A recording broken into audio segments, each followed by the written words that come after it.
Bisa dimulai kelompok satunya.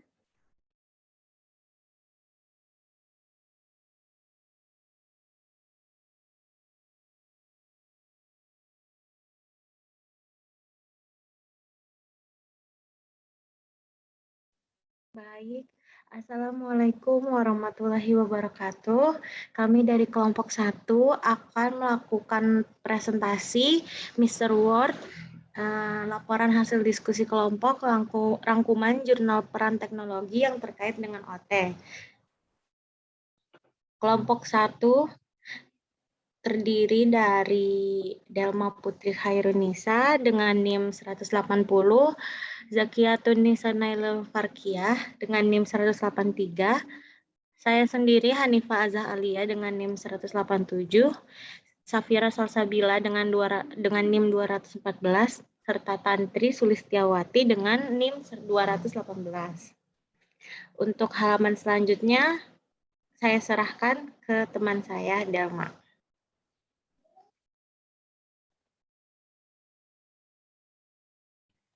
Baik, untuk jurnal yang pertama, kami menggunakan the psychometric properties of the communicative scale for individuals with aphasia using speech generating device.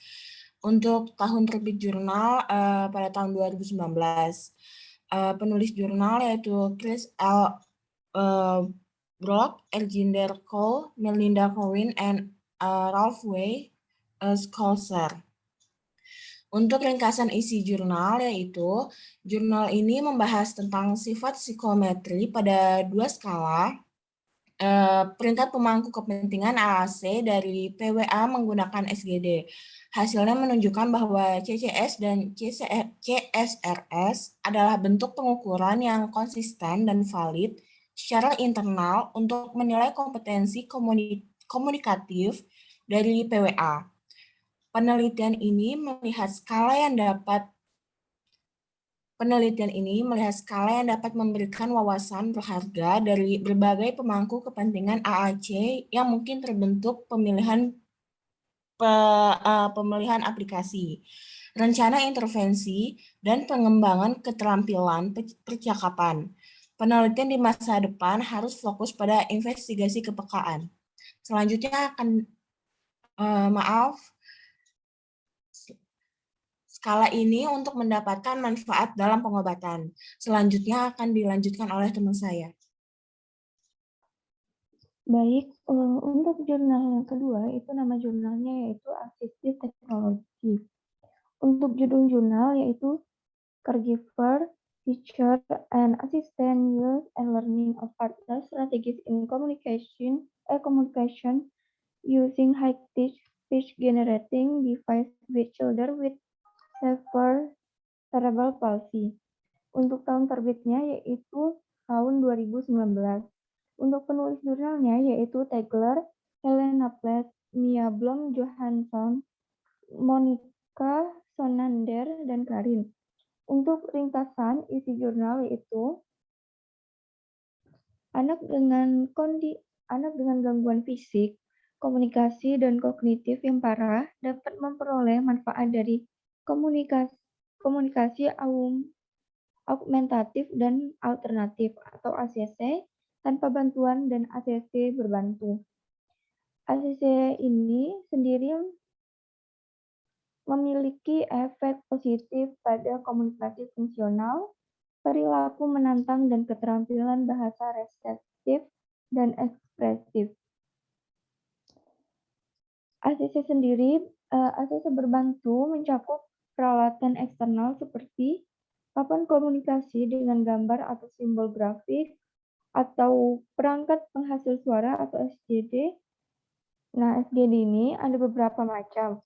SGD yang berteknologi menengah yang dioperasikan dengan baterai, hingga SGD terkompresisi berteknologi tinggi dengan ucapan sintetis atau digital. SGD memberikan suara kepada individu dengan gangguan komunikasi yang parah dan memungkinkan mereka untuk berpartisipasi dalam pendidikan, komunikasi tatap muka, dan komunikasi jarak jauh. CP sendiri sering dikaitkan dengan gangguan bicara, bahasa, penglihatan, kognitif, dan perhatian. Untuk prevalensi gangguan motorik bicara yang parah dan gangguan komunikasi pada anak CP itu berkisar 46-55%. Komunikasi dengan SGD ini juga memiliki kekurangan, yaitu kurangnya dukungan dari SLP dan profesional lainnya, kurangnya pengetahuan dan praktik atau kurangnya waktu maupun energi dan dorongan. Kurangnya dukungan yang dilaporkan dari SLP, yaitu rendahnya penggunaan pendekatan instruksional. Nah, menurut peserta, SLP tidak pernah menggunakan umpan balik dan permainan peran dalam penggunaan SGD ini. Baik, untuk jurnal ketiga akan dilanjutkan oleh teman saya. Baik, untuk jurnal ketiga, nama jurnal yang diambil adalah Intake Open, Occupational Therapy, Occupational Focus, Holistic Practice in Rehabilitation. Judul jurnal, Virtual Reality and Occupational Therapy. Tahun terbit jurnal itu tahun 2017. Penulis jurnal ada Orkun Tahir Aran, Sadef Sahin, Berkan Torpil, Tarik Demirok, dan Hulia Kaihan.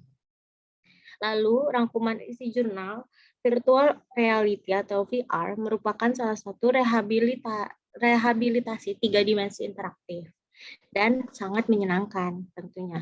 Dalam okupasi terapi, VR umumnya berfokus pada fungsi ekstremitas atas serta tangan, juga mampu untuk gangguan mental, rehabilitas kognitif, dan lainnya.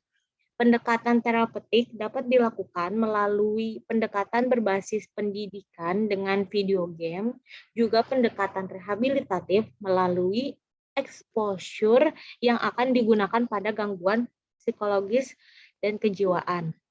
Pada area pediatri, VR dapat digunakan juga sebagai simulasi interaktif untuk memungkinkan pengguna merasakan kejadian yang hampir sama dengan kenyataan atau objek pada software komputer. VR dapat digunakan oleh anak-anak untuk berlatih secara intens dan untuk mendapatkan umpan balik seperti visual, proprioseptif, taktil, dan auditory yang positif dengan harapan dapat memberikan pelajaran terhadap motorik mereka, kontrol postural, serta meningkatkan kemampuan komunikasi sehingga anak akan menjadi seseorang yang lebih mandiri di dalam kehidupannya. Di dalam jurnal ini dijelaskan juga jika VR dapat digunakan pada area fisik dewasa, penderita stroke, Parkinson, juga geriatri, orang lanjut usia yang membutuhkan pendekatan rehabilitasi repetitif yang berpartisipasi aktif. Akan tetapi tidak semua teknologi VR cocok untuk diterapkan pada berbagai kalangan, kasus, juga usia. Sehingga kita harus mempertimbangkan aplikasi berbasis rehabilitasi apa yang sesuai dengan pasien. Baik, untuk jurnal selanjutnya akan saya serahkan kepada teman saya. Baik, selanjutnya yaitu jurnal keempat. Untuk nama jurnalnya yaitu Universal Access in the Information Society. Untuk judul jurnal yaitu Using an Augmented Reality-Based Training System to Promote Spatial Visualization Ability for the Elderly. Untuk tahun terbit jurnal pada tahun 2017, penulis jurnal yaitu Seng Yuho, Ai Julie, Chi Susan, Kuo Ping Chang.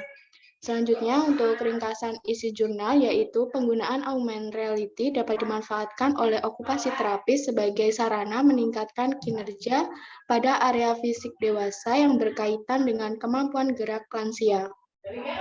Teknologi augmented reality atau AR dapat memberikan informasi visualisasi spasial untuk mental rotation ability dan dapat dikombinasikan dengan pengontrol manual berwujud yang dapat mengintegrasikan informasi spasial 3G virtual dan dapat memberikan informasi spasial untuk lansia sebagai pedoman serta meningkatkan kesadaran spasial.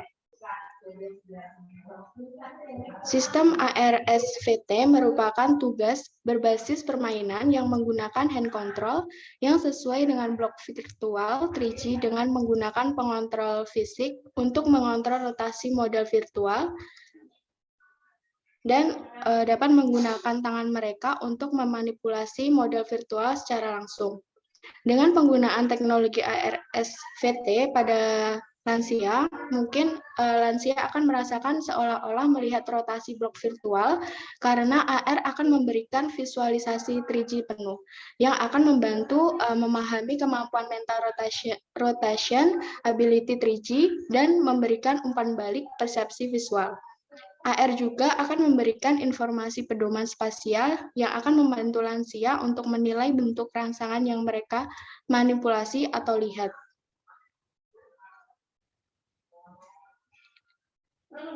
Next. Dan dapat membantu individu dalam mempertahankan postur yang baik dan membantu persepsi pola dalam tugas. Untuk jurnal yang kelima akan dijelaskan oleh teman saya. Baik, untuk jurnal kelima, nama jurnalnya Interdisciplinary Health Sciences. Judul jurnal, Reflection on the Participatory Design of an Augmented Reality Tool for Promotion Health Activity in Long-Term Care. Tahun terbit jurnalnya 2021 dengan penulis jurnal Patrick Lefevre, Tracy O'Sullivan, dan Pascal Valavolita. Untuk ringkasan isi jurnalnya, penelitian ini berusaha untuk memahami persepsi dan sikap teknologi untuk digunakan oleh orang tua dan orang dewasa di LTC dari perspektif penduduk dewasa yang lebih tua dan staf LTC. Pada gilirannya menginformasikan AR platform game untuk kegiatan kesehatan. Dengan demikian, penelitian ini didasarkan pada pengetahuan yang ada tentang PD, motivasi penggunaan teknologi dan peluang, tantangan dan hambatan pemanfaatan teknologi di LTC. Hasil penelitian ini harus dipertimbangkan dalam proyek-proyek masa depan yang merancang teknologi untuk penggunaan orang dewasa yang lebih tua dan terlibat dalam PD dalam sektor LTC. Memungkinkan orang dewasa yang lebih tua untuk membentuk dan merancang aktivitas mereka sendiri dari intervensi penuaan. Next. Dalam intervensi penuaan, bertindak sebagai dasar untuk hasil jangka panjang yang bermanfaat. Studi ini menyoroti beberapa persyaratan desain utama yang dapat mempengaruhi motivasi orang dewasa yang lebih tua untuk menggunakan teknologi di LTC. LTC memberikan beberapa contoh persepsi tentang teknologi dan peran teknologi dalam penuaan aktif dan inisiatif aktivitas kesehatan, serta strategi untuk mengurangi teknologi yang buruk dan menerima dan penerimaan dalam penyerapan. Pada tatanan praktis, penelitian ini memberikan wawasan tentang desain, implementasi, dan penyampaian kegiatan penjangkauan PD dengan orang dewasa yang lebih tua dan staf dalam konteks LTC. Proses yang kami usulkan dapat diikuti dan disesuaikan untuk memenuhi kebutuhan unit pusat LTC yang berbeda dalam mencapai integrasi pada PD bermakna dengan orang dewasa yang lebih tua.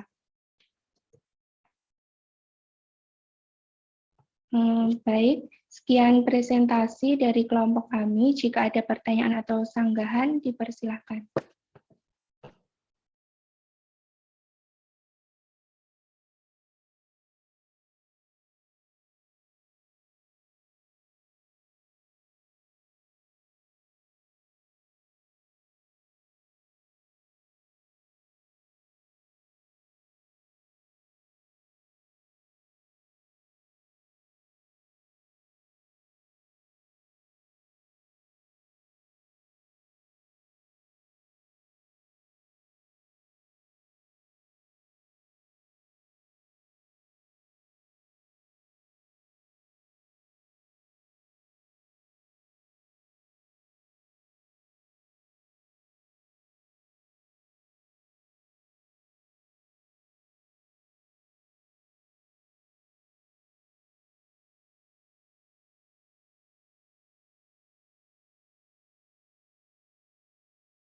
Baik, jika tidak ada yang ingin bertanya, saya cukupkan untuk presentasi dari kelompok kami. Kurang lebihnya mohon maaf. Wassalamualaikum warahmatullahi wabarakatuh.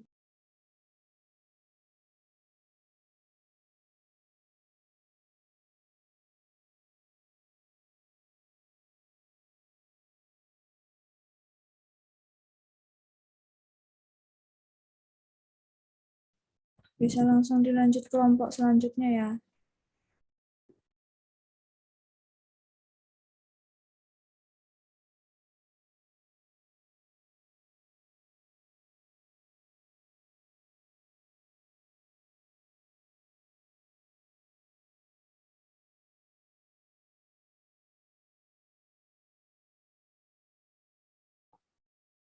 Apakah share screen-nya sudah terlihat? Assalamualaikum warahmatullahi wabarakatuh. Kami dari kelompok 3 akan melakukan presentasi mengenai laporan tugas kelompok mengenai peran Microsoft Excel dalam praktik terapi okupasi, peran teknologi pada terapi okupasi dalam mata kuliah Teknologi Informasi Terapan. Dosen pengampunya yaitu Endang Sriwahyuni, MPH. Kelompok kami terdiri dari Akmal Barik Aslim, saya sendiri Fatani Adila Mustafa, selanjutnya ada Rafli Tegar Prasetya, Sherlina Fadilah, dan Siva Hanun Firdausi. Baik, pertama-tama di sini kami akan melakukan presentasi mengenai instrumen pada area fisik dewasa, di mana kelompok kami mendapatkan instrumen yang berjudul Kitchen Assessment Checklist. Selanjutnya di sini ada soal kasus, di mana seorang pasien berinisial Nyonya A berusia 30 tahun didiagnosis fraktur sepertiga radial dekstra. Pasien berjenis kelamin perempuan. Didiagnosis pada saat usia 30 tahun. Sisi dominan pasien yaitu pada bagian dekstra. Pasien adalah seorang ibu rumah tangga dan tinggal bersama suami dan kedua anaknya. Ia mengatakan bahwa mendapatkan diagnosis ini setelah mengalami kecelakaan lalu lintas. Sebelumnya, ia dibawa terlebih dahulu ke Sangkal Putung oleh keluarganya. Setelah dari Sangkal Putung, ia merasa tangannya semakin memar dan mati rasa. Kemudian ia langsung dibawa oleh keluarganya ke rumah sakit. Dokter langsung melakukan pemeriksaan rongsen. Setelah keluar hasil rongsen, dokter memvonis pasien mengalami fraktur sepertiga radial dekstra. Pada hari itu, dokter langsung melakukan operasi kepada pasien, dan pasien mendapatkan perawatan langsung secara bertahap di rumah sakit. Selama masa perawatan, pasien merasa sedih dan trauma akibat dari kecelakaan tersebut. Pasien merasa tidak terima dikarenakan setelah mengalami kecelakaan tersebut, ia menjadi kesulitan dalam melakukan berbagai aktivitas sehari-harinya. Akibatnya dari fraktur ini, pasien menjadi sulit dalam menjalankan perannya sebagai ibu rumah tangga, seperti aktivitas belanja bahan-bahan dapur, memasak, dan menyajikan makanan untuk keluarganya. Nah, untuk isi dari belangko instrumen Kitchen Assessment Checklist ini, ada bagian yang pertama, ada bagian perencanaan, di mana di bagian sebelum itu bagian keterangan dulu ya. Keterangannya untuk nilai 0 berarti tidak mampu, nilai 1 dengan bantuan fisik, nilai 2 dengan bantuan verbal atau supervisi, nilai 3 dengan alat bantu, nilai 4 yaitu mandiri. Di mana yang pertama aktivitasnya bagian perencanaan, yaitu berisi merencanakan menu, membuat daftar belanja, menyimpan makanan dengan tepat. Di sini pasien dapat melakukannya secara mandiri. Selanjutnya ada di bagian 2 itu budgeting atau belanja, yang berisi kesadaran akan harga barang terbaru, membawa uang, mengidentifikasi toko yang tepat. Di sini pasien mampu melakukannya secara mandiri. Untuk menggunakan fasilitas toko, contohnya troli, di sini pada pemeriksaan awal pasien belum mampu untuk melakukannya. Akan tetapi setelah dilakukannya intervensi, pasien mampu melakukannya dengan menggunakan alat bantu atau dengan nilai, kami beri nilai 3. Selanjutnya di sini ada memilih barang yang tepat, memilih kuantitas atau jumlah barang yang tepat, menanyakan barang atau bila tidak ada ditemukan, pasien mampu melakukannya secara mandiri. Untuk membawa belanjaan, pasien mendapatkan nilai 1 yang artinya dengan bantuan fisik. Setelah dilakukannya intervensi, pasien mendapatkan nilai 3 yang artinya pasien mampu melakukannya tapi dengan dengan bantuan alat bantu. Untuk berjalan ke dan dari toko atau menggunakan transportasi umum atau telepon untuk memesan barang, pasien mampu melakukannya secara mandiri. Untuk menyimpan barang belanja pada tempatnya, pasien pada pemeriksaan awal mendapatkan nilai 3, yang artinya pasien mampu melakukannya tapi menggunakan alat bantu. Setelah dilakukan intervensi, pasien mampu melakukan secara mandiri. Yang ketiga ada pertimbangan fisik, di mana isinya terdapat toleransi dalam posisi berdiri, dapat duduk dengan tepat. Pasien mampu melakukannya secara mandiri, menggapai cangkir pada tempat tinggi, menggapai cangkir pada tempat rendah, dan menuangkan air panas. Pasien belum mampu untuk melakukannya. Tetapi setelah dilakukannya intervensi, pasien mampu melakukannya dengan bantuan alat bantu. Membawa makanan panas atau panci panas, pasien mendapatkan nilai 1, yaitu pasien artinya dengan bantuan fisik. Setelah dilakukannya intervensi, pasien mampu melakukannya dengan alat bantu. Contohnya ada menyalakan dan mematikan keran, pasien mampu melakukannya secara mandiri. Selanjutnya ada persiapan memasak yang berisi mengikuti instruksi verbal, mengikuti resep tertulis, menentukan kuantitas dengan tepat, bekerja sesuai urutan, membuang sampah pada tempatnya. Pasien mampu melakukannya secara mandiri. Untuk bagian keamanan yang berisi menggunakan pisau dengan aman, menyalakan kompor, pasien belum mampu untuk melakukannya di pemeriksaan awal. Tapi setelah dilakukannya intervensi, pasien mampu melakukannya dengan menggunakan alat bantu. Untuk sadar akan air panas dan uap panas, sadar akan pengamanan kebakaran, sadar akan keselamatan dan keamanan di dapur, menggunakan alat-alat elektrik dengan aman, pasien mampu melakukannya secara mandiri. Yang keenam ada bagian memasak atau presentasi proses memasak. Untuk menyalakan dan mematikan keran air, membuat minuman panas, menggunakan kompor, pasien mendapatkan nilai 1, yang artinya dengan bantuan fisik. Dan setelah dilakukannya intervensi, pasien mendapatkan nilai 3, yang artinya pasien mampu melakukannya dengan menggunakan alat bantu. Menggunakan oven, pasien pemeriksaan awal menggunakan alat bantu. Setelah dilakukan intervensi, pasien mampu melakukannya secara mandiri. Terus menggunakan kain penahan panas, pasien belum mampu melakukannya. Setelah dilakukan intervensi, pasien mampu melakukannya dengan menggunakan alat bantu. Menggunakan alat memanggang, mendapatkan nilai 1, yang artinya dengan bantuan fisik. Setelahnya yaitu pasien mampu melakukannya secara mandiri dengan menggunakan alat bantu. Menggunakan panci elektrik, menggunakan oven microwave, pasien mampu menggunakan dengan alat bantu. Setelah dilakukan intervensi, pasien mampu melakukannya secara mandiri. Menggunakan parutan, membawa makanan panas, pasien belum mampu melakukannya secara mandiri di pemeriksaan awal. Setelah intervensi, pasien mampu melakukannya dengan menggunakan alat bantu. Membuka makanan dalam kemasan atau karton, pemeriksaan awal menggunakan alat bantu. Setelahnya mampu melakukannya secara mandiri. Menggunakan pembuka kaleng, pasien tidak mampu melakukannya secara mandiri. Setelahnya mampu menggunakan alat bantu. Mengambil makanan dari lemari es, pasien menggunakan alat bantu. Setelahnya pasien mampu melakukannya secara mandiri. Mengupas sayuran, memecahkan telur, pasien mendapatkan nilai 1, yang artinya dengan bantuan fisik. Setelah dilakukan intervensi, pasien mampu melakukannya dengan menggunakan alat bantu. Selanjutnya ada mengocok adonan, terus menggunakan alat pengocok, pasien mampu melakukannya dengan menggunakan alat bantu. Setelahnya pasien mampu melakukannya secara mandiri. Menuangkan adonan ke dalam baskom menggunakan gunting, pasien mendapatkan nilai 1, yang artinya dengan bantuan fisik. Setelahnya pasien mampu melakukannya dengan alat bantu. Mengolesi roti dengan mentega, dengan pemeriksaan awal pasien menggunakan alat bantu. Setelahnya pasien mampu melakukan secara mandiri. Selanjutnya ada menyajikan makanan. Bagian menata meja, pasien mampu melakukannya tapi menggunakan alat bantu, tapi setelah dilakukan intervensi, pasien mampu melakukannya secara mandiri. Membawa makanan ke atas meja, pasien belum mampu untuk melakukannya.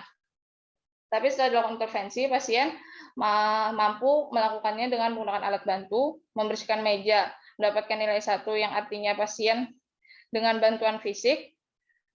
Terus mendapatkan nilai 3 dengan alat bantu. Selanjutnya ada membersihkan sisa makanan pada piring kotor, pasien belum mampu.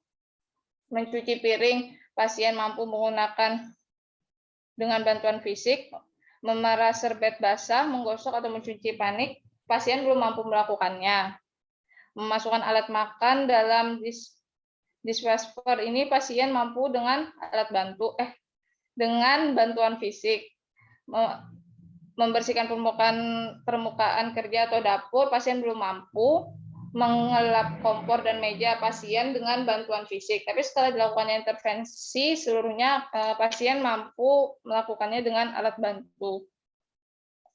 Selanjutnya ada meletakkan kembali barang-barang, yaitu pasien mampu melakukannya dengan alat bantu. Tapi setelah intervensi, pasien mendapatkan nilai 4, yaitu dilakukannya mampu melakukan secara mandiri. Nah, untuk jumlah dan rata-rata, kelompok kami menggunakan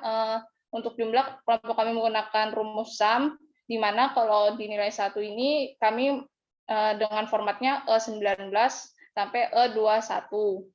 Untuk rata-ratanya kami menggunakan average, di mana di sini rumusnya di E19 sampai E21, lalu dihasilkan rata-rata seperti ini. Begitupun di bagian selanjutnya.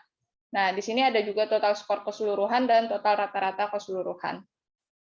Baik, selanjutnya akan dilanjutkan oleh teman saya, Raffi. Baik, saya akan melanjutkan presentasi.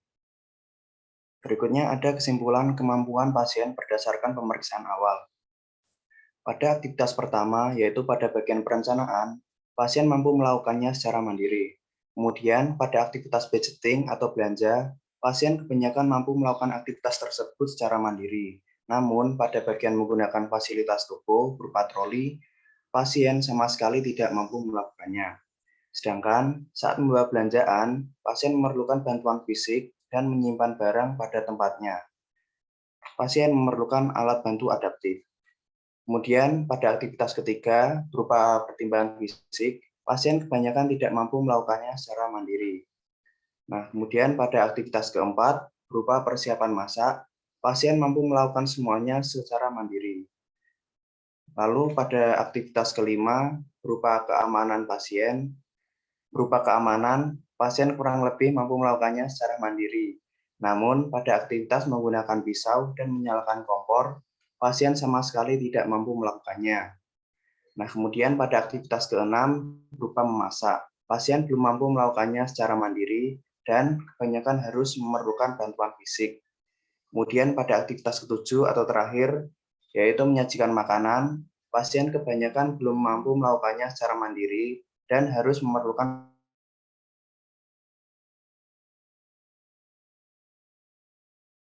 berdasarkan hasil pemeriksaan awal menggunakan pengisian belangko kitchen assessment checklist, Nyonya A mendapatkan nilai total keseluruhan yaitu 135 dengan rincian per kategori, yaitu pada bagian perencanaan mendapatkan nilai total 12 dengan rata-rata 4. Kemudian budgeting atau belanja mendapatkan nilai total 32 dengan rata-rata 3,2. Kemudian pada aktivitas pertimbangan fisik mendapatkan nilai total 13 dengan rata-rata 1,8571429. Kemudian pada aktivitas persiapan masak mendapatkan nilai total 20 dengan rata-rata 4. Kemudian pada aktivitas keamanan mendapatkan nilai 16 dengan rata-rata 2,666667. Kemudian pada aktivitas masak mendapatkan nilai keseluruhan yaitu 32 dengan rata-rata 1,6 dan menyajikan makanan mendapatkan nilai 10 dengan rata-rata 0,909. Baik, yang kedua, kesimpulan kemampuan pasien berdasarkan discharge atau setelah intervensi. Pada aktivitas pertama berupa perencanaan, pasien mampu melakukan aktivitas secara mandiri. Kemudian pada aktivitas kedua berupa budgeting atau belanja, pasien bisa melakukannya secara mandiri, namun pada aktivitas membawa belanjaan, pasien masih memerlukan bantuan berupa alat bantu adaptif. Berikutnya pada aktivitas ketiga yaitu pertimbangan fisik, pasien kebanyakan masih memerlukan alat bantu adaptif.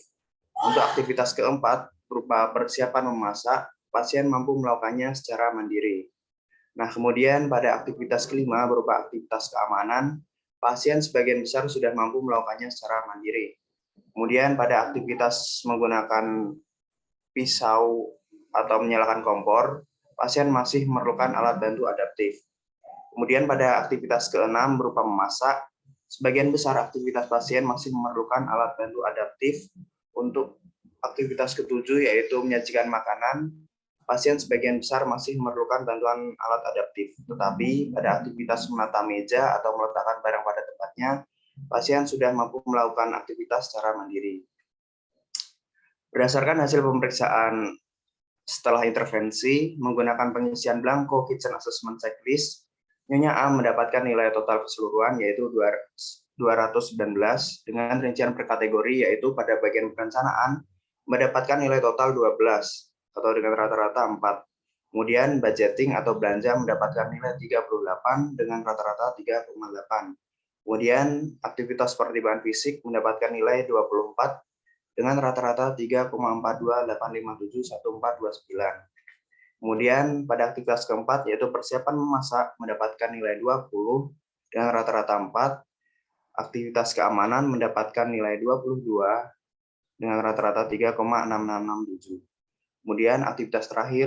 Kemudian pada aktivitas ke-6 yaitu memasak mendapatkan nilai total 68 dan rata-rata 3,4, dan aktivitas ke-7 yaitu menyajikan makanan mendapatkan nilai 35 dengan rata-rata 3,1818882. Terus yang ketiga, tindakan teknik alat bantu pelayanan rekomendasi lanjut. Pasien menggunakan alat bantu splinting dan gips. Berikutnya kesimpulan. Jadi kesimpulan yang didapat yaitu adanya perbedaan nilai yang signifikan antara pemeriksaan awal dengan setelah dilakukannya pelayanan dan penggunaan alat bantu serta terapi yang dijalani oleh Nyonya A selama masa penyembuhan akibat dari fraktur tersebut. Itu catatan pada tabel yang berwarna biru muda kami menggunakan fungsi sum untuk menjumlahkan skor setiap kategori dan jumlah skor total. Pada tabel yang berwarna biru tua kami juga menggunakan fungsi average untuk mencari nilai rata-rata setiap kategori dan total pada awal pemeriksaan menggunakan blanko Kitchen Assessment Checklist. Kemudian pada tabel berwarna oranye muda, kami menggunakan fungsi sum untuk menjumlahkan skor setiap kategori dan jumlah skor total. Pada tabel yang berwarna oranye tua, kami juga menggunakan fungsi average untuk mencari nilai rata-rata setiap kategori dan total nilai pada setelah dilakukannya pelayanan dan penggunaan alat bantu discharge dengan pemeriksaan menggunakan blanko Kitchen Assessment Checklist. Dengan begitu, kelompok kami tidak perlu melakukan perhitungan secara manual untuk mendapatkan data yang kami inginkan dikarenakan data langsung muncul. Baik, presentasi berikutnya akan dijelaskan oleh teman saya.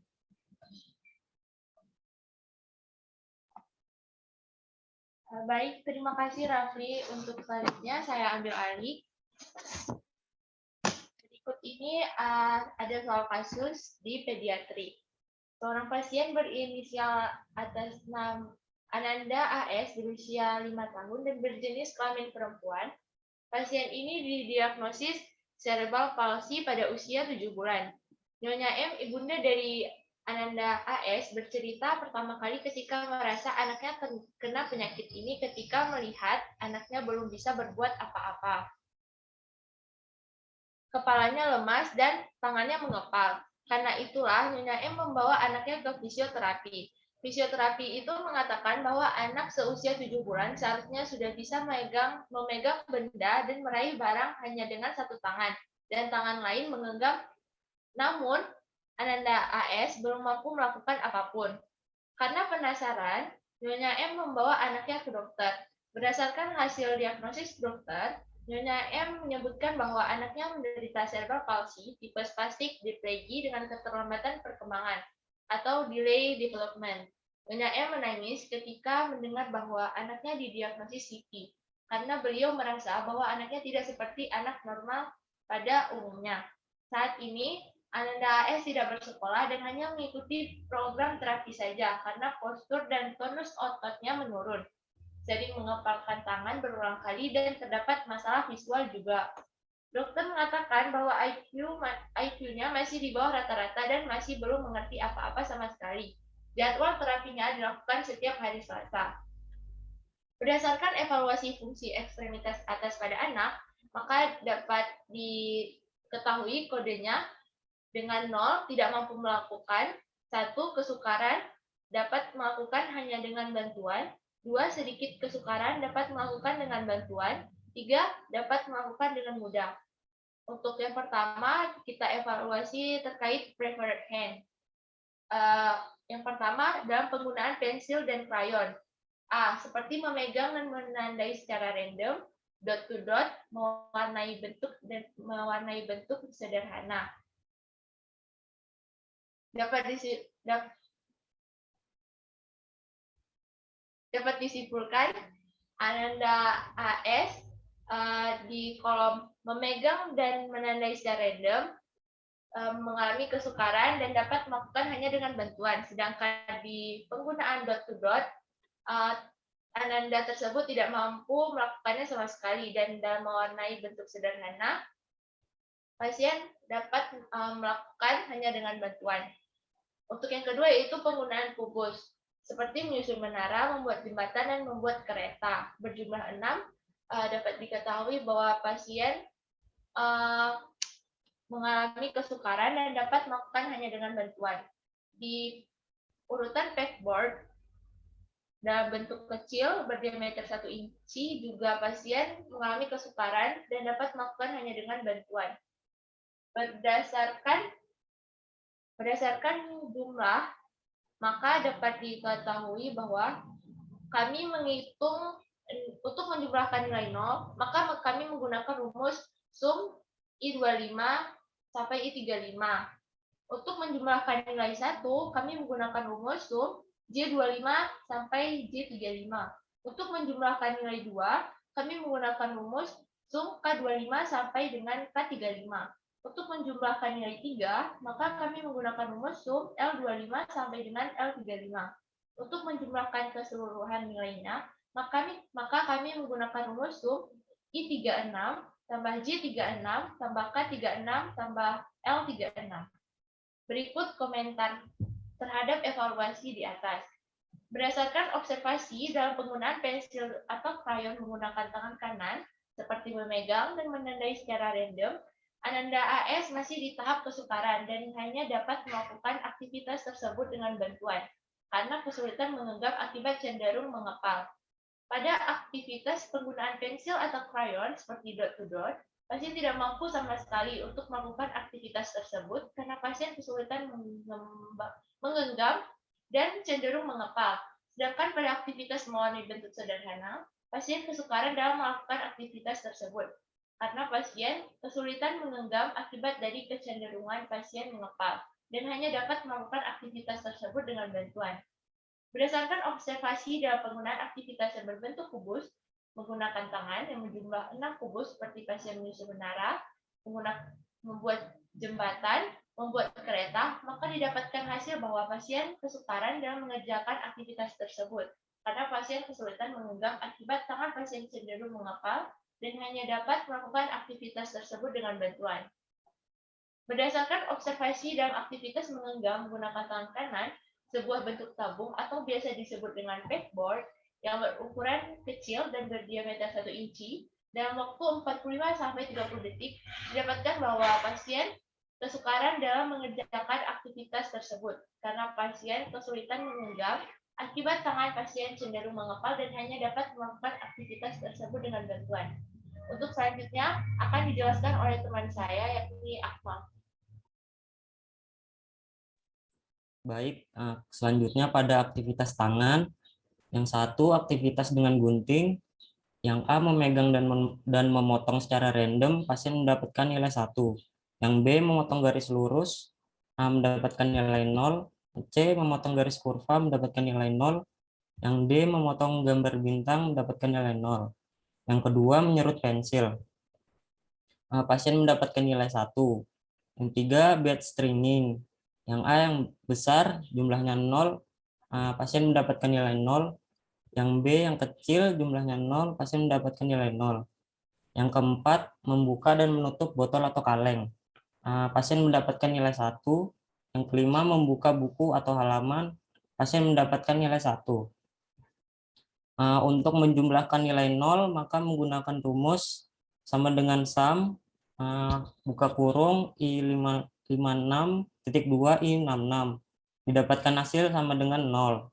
Kemudian untuk menjumlahkan nilai 1 maka menggunakan rumus J56.2 J66 tutup kurung didapatkan hasil 4.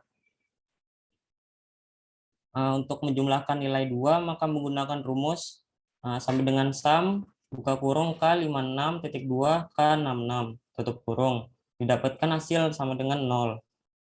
Kemudian untuk menjumlahkan nilai 3 maka menggunakan rumus sama dengan sum buka kurung L56.2 L66 tutup kurung.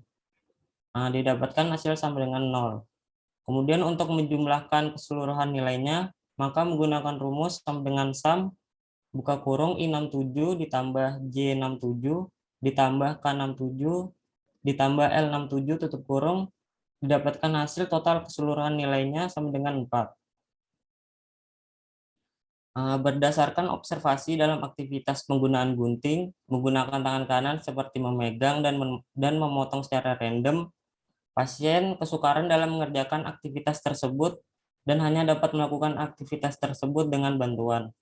Namun pada aktivitas memotong garis lurus, memotong garis kurva, memotong gambar bintang, serta aktivitas meronce atau bed stringing menggunakan tangan kanan, maka didapatkan hasil bahwa pasien tidak bisa sama sekali melakukan aktivitas tersebut. Berdasarkan observasi dalam aktivitas menyerut pensil, membuka dan menutup botol atau kaleng, dan aktivitas membuka buku halaman, menggunakan tangan kanan didapatkan bahwa pasien kesukaran dalam mengerjakan aktivitas tersebut karena pasien kesulitan menggenggam akibat tangan pasien cenderung mengepal dan hanya dapat melakukan aktivitas tersebut dengan bantuan. Selanjutnya yang grasp, release, and pinch. Aktivitas 1, spherical grasp. Bola diameter 2 inci.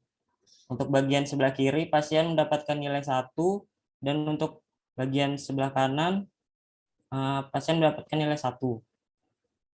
Yang B, cylindrical grasp. Pack dengan diameter 1 inci. Pada tangan sebelah kiri, pasien mendapatkan nilai 1, dan pada tangan sebelah kanan, pasien mendapatkan nilai 1. Yang kedua, hook grasp. Dengan menggunakan tas, pada tangan sebelah kiri, pasien mendapatkan nilai 1, dan tangan kanan mendapatkan nilai 1. Yang ketiga, active release. Yang pada sebelah tangan kiri, mendapatkan nilai 1, dan tangan kanan mendapatkan nilai 1. Yang keempat, yang A, tip pinch, memegang 3 mm bed. Pada tangan sebelah kiri, pasien mendapatkan nilai 1, dan tangan kanan mendapatkan nilai 1. Yang B, lateral pinch, memegang kertas. Pada tangan sebelah kiri mendapatkan nilai 1, dan tangan kanan mendapatkan nilai 1. Yang C, palmar pencil. Pada tangan sebelah kiri, pasien mendapatkan nilai 1, dan tangan kanan mendapatkan nilai 1. Untuk menjumlahkan nilai 0 pada tangan sebelah kiri, maka menggunakan rumus sama dengan sum, buka kurung G91.2 G97 tutup kurung, didapatkan hasil sama dengan 0. Untuk menjumlahkan nilai 1, menggunakan rumus sama dengan sum, buka kurung H91.2 H97 tutup kurung, didapatkan hasil 7. Untuk menjumlahkan nilai 2-nya, menggunakan rumus sama dengan sum, buka kurung I91.2 I97 tutup kurung, didapatkan hasil sama dengan 0. Kemudian untuk nilai ketiganya, menggunakan rumus sama dengan sum, buka kurung J91.2 J97, didapatkan hasil sama dengan 0. Kemudian untuk bagian tangan sebelah kanan, untuk menjumlahkan nilai 0-nya, maka menggunakan rumus sama dengan sum, buka kurung K91.2 K97 tutup kurung, didapatkan hasil sama dengan 0.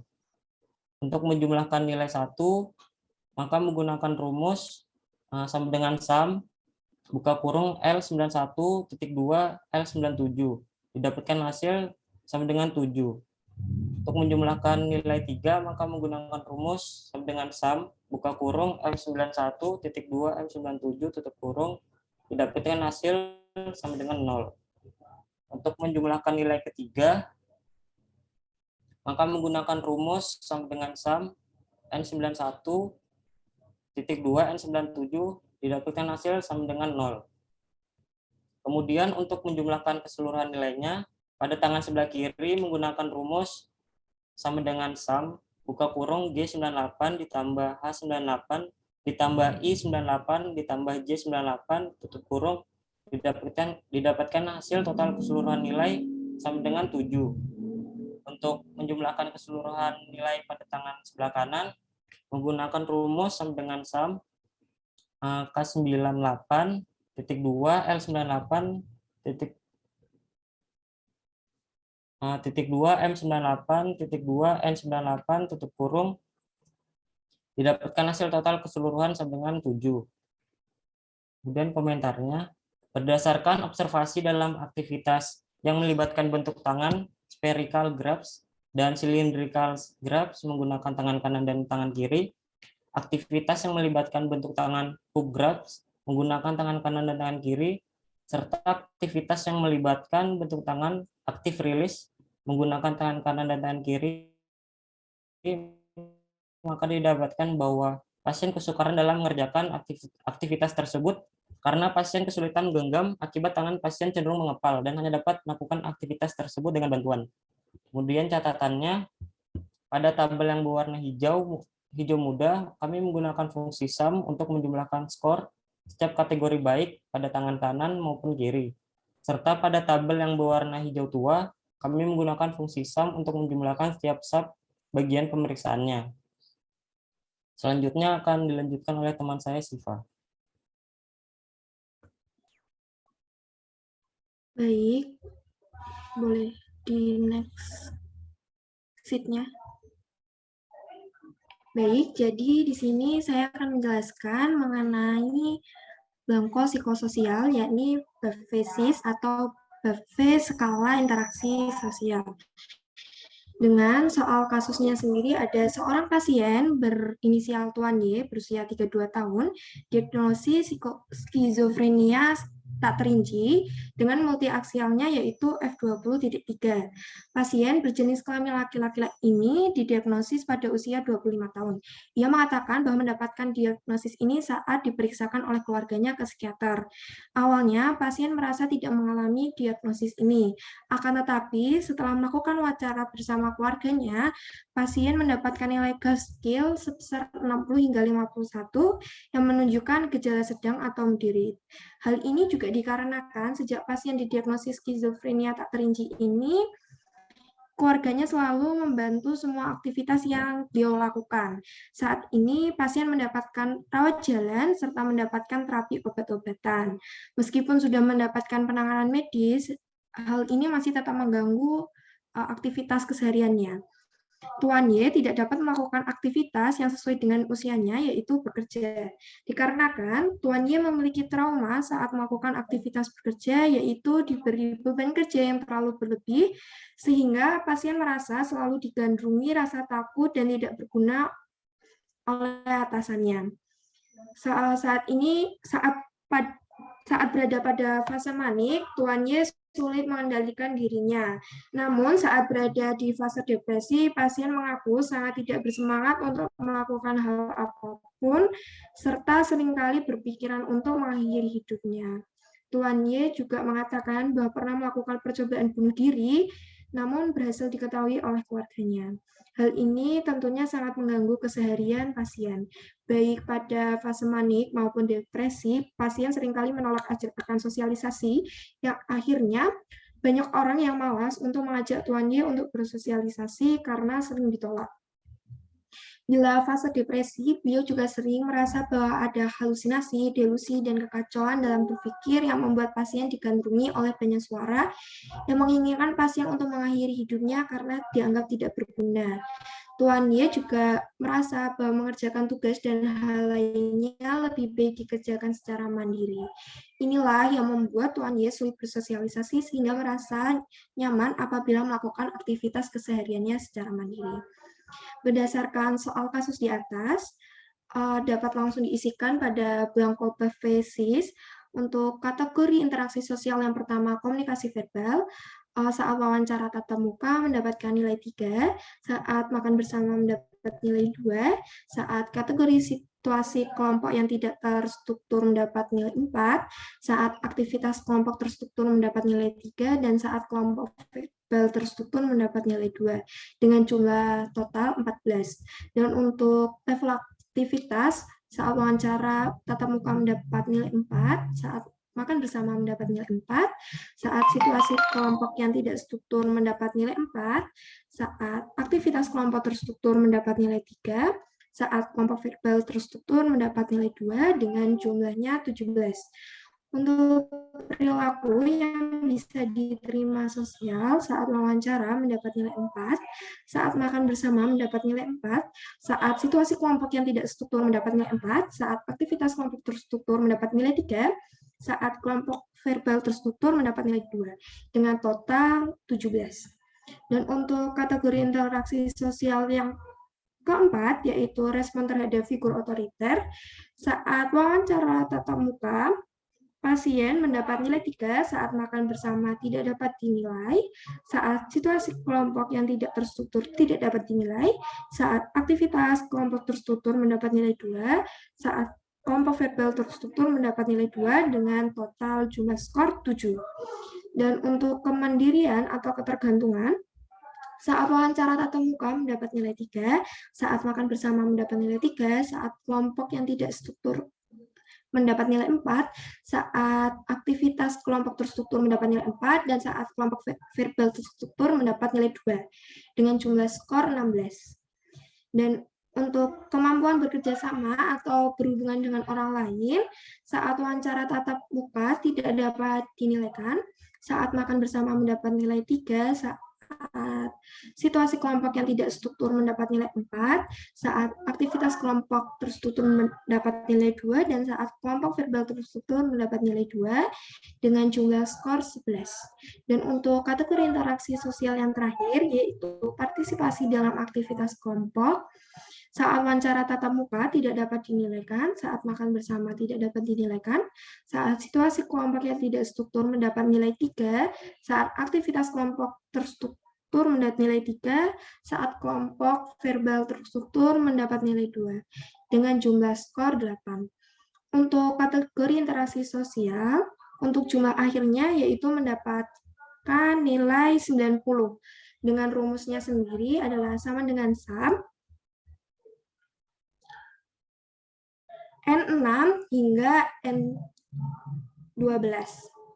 Dan untuk rata-ratanya dari komunikasi verbal mendapat nilai 2,8, untuk level aktivitas 3,4, untuk perilaku yang bisa diterima sosial mendapat 3,4, untuk respon terhadap figur otoriter mendapat 2,3, untuk kemandirian atau ketergantungan mendapat 3,2, untuk kemampuan bekerja sama atau berhubungan dengan orang lain mendapat 27,5, dan untuk partisipasi dalam aktivitas kelompoknya mendapat 2,6. Dan untuk rata-rata akhirnya, kelompok kami menggunakan rumus average dan didapatkan hasil 2,9. Rumus average ini didapat dengan cara sama dengan average, buka kurung, O6 hingga O12. Boleh di next. Untuk keterangan cara penilaiannya, untuk komunikasi verbal sendiri itu untuk menilai sebagaimana mengarah pada seberapa sering pasien berbicara kepada orang lain. Beberapa orang cenderung malu dan tidak pernah mau berbicara dan menunggu orang lain memulai bicara kepadanya. Dengan rincian scoringnya adalah 1, saya tidak bisa berkata bagaimana saya melakukan komunikasi dengan orang lain, atau saya tidak yakin tentang kelebihan atau kekurangan saya dalam komunikasi dengan orang lain. Untuk nilai 2, saya sering menolak berbicara dengan orang lain. Dan untuk nilai 3, saya akan berbicara dengan orang lain hanya jika mereka mengajak saya berbicara atau menanyakan sesuatu kepada saya. Dan untuk nilai 4, kadang-kadang saya berusaha secara aktif melakukan pembicaraan dengan orang lain. Dan untuk nilai 5 sendiri, saya sering memulai pembicaraan dengan orang lain dalam situasi sosial. Untuk bagian kedua, yaitu level aktivitas ini bertujuan untuk menggambarkan aktivitas normal pasien dengan rincian scoringnya adalah nilai 1. Saya tidak bisa berkata bagaimana saya melakukan aktivitas saya, atau saya tidak yakin tentang level aktivitas saya, apakah lebih aktif atau kurang aktif bila dibandingkan dengan orang lain. Untuk nilai 2, saya sering mengalami masalah dalam melakukan aktivitas karena saya atau cepat lelah atau sedikit energi. Dan untuk scoring ketiga, saya seringkali bermasalah dengan level aktivitas saya. Untuk nilai 4, saya biasanya tidak mempunyai masalah dengan melakukan aktivitas. Untuk nilai 5 sendiri, saya hampir tidak pernah mempunyai masalah dalam melakukan aktivitas. Untuk yang ketiga, yaitu perilaku yang bisa diterima sosial, ini tuh bertujuan untuk mengacu pada perilaku pasien di masyarakat. Apakah orang lain berpikir bahwa pasien itu berperilaku secara normal atau sebaliknya? Dengan rincian scoringnya adalah 1, saya tidak bisa berkata bagaimana saya melakukan perilaku sosial terhadap orang lain. Saya tidak yakin tentang perilaku saya, apakah terlihat normal atau abnormal. Untuk scoring 2, saya sering diberitahu oleh orang lain atau saya mengira bahwa orang lain berpikir bahwa saya di masyarakat tidak bisa diterima atau berperilaku aneh. Untuk nilai 3, saya kadang-kadang diberitahu oleh orang lain atau saya mengira dan berpikir bahwa perilaku saya di masyarakat tidak bisa diterima atau berperilaku aneh. Untuk poin 4, saya berpikir bahwa sebagian besar orang berkata bahwa saya biasanya berperilaku normal. Untuk nilai 5-nya, saya berpikir bahwa sebagian orang berkata bahwa saya biasanya berperilaku normal. Untuk bagian keempat, ini bertujuan untuk mengacu pada bagaimana Anda bersama orang lain yang mempunyai otoritas kepada Anda, misalnya pimpinan, guru, dokter, dan orang tua. Dengan rincian scoringnya adalah 1, saya tidak bisa berkata apa yang harus saya lakukan pada bagian ini, atau saya tidak tahu tentang kelemahan atau kelebihan saya dalam berhubungan dengan figur otoritas. Untuk nilai 2-nya, saya sering mempunyai masalah pada saat bersama figur otoritas. Untuk nilai 3-nya, saya kadang-kadang mempunyai masalah pada saat bersama figur otoritas, tapi paling tidak setengah waktu dari hubungan tersebut berjalan dengan baik. Untuk nilai 4, saya biasanya menghabiskan sebagian besar waktu bersama dengan figur otoritas. Dan untuk yang kelima, saya selalu bersama figur otoritas tanpa mengalami masalah. Boleh diturunin sedikit? Fata, boleh minta tolong diturunin sedikit?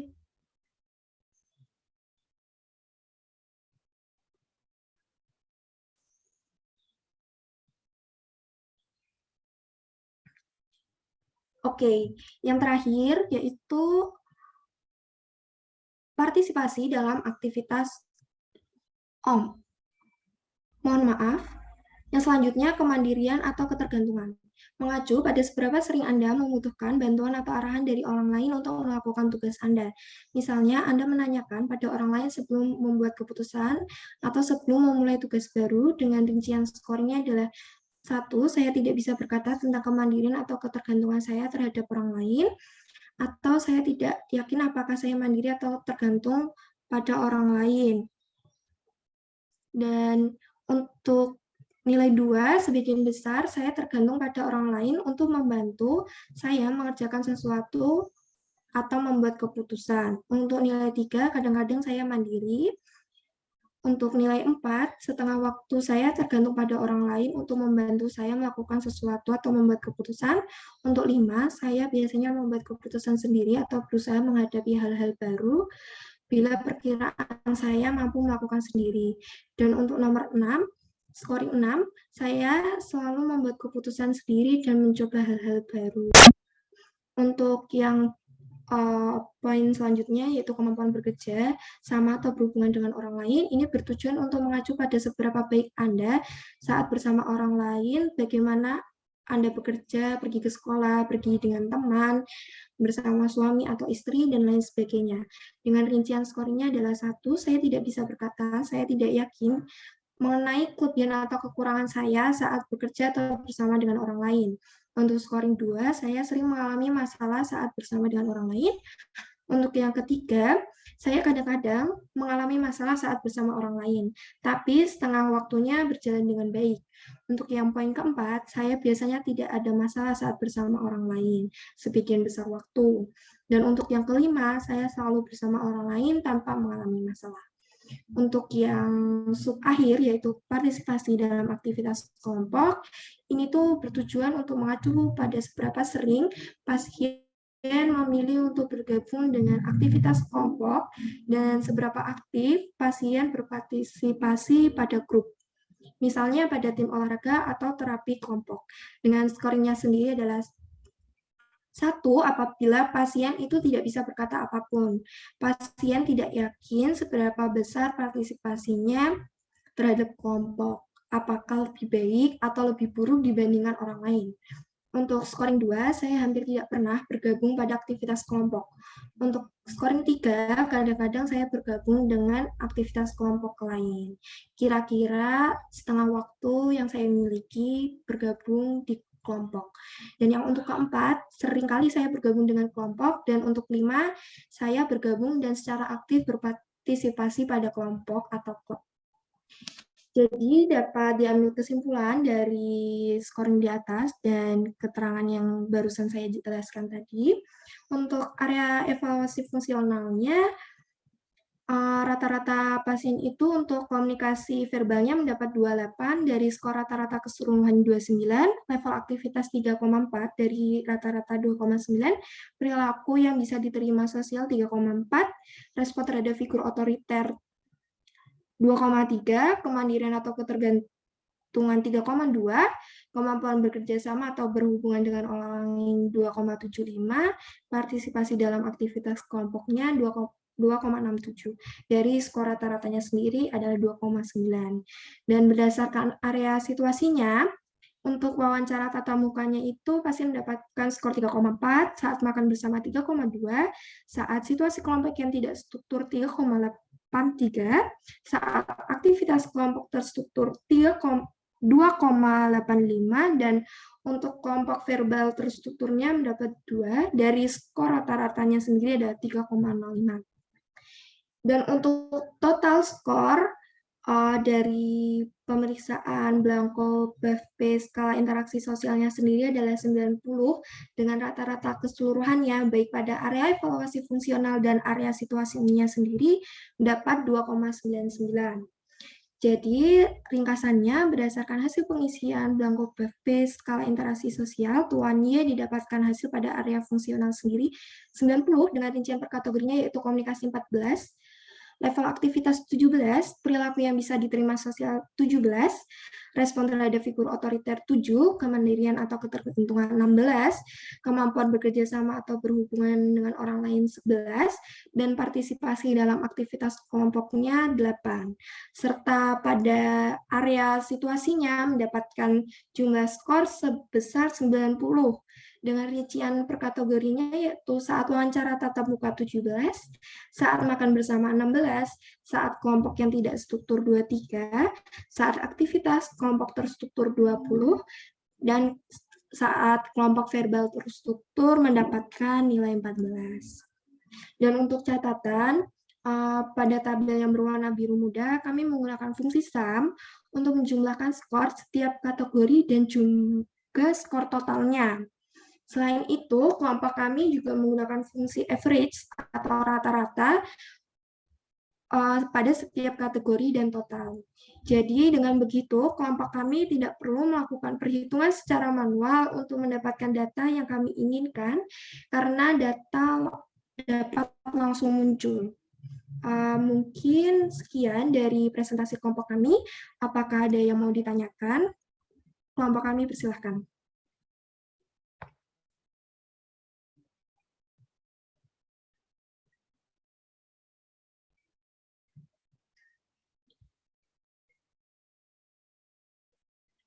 Bagaimana? Apakah ada yang ingin ditanyakan?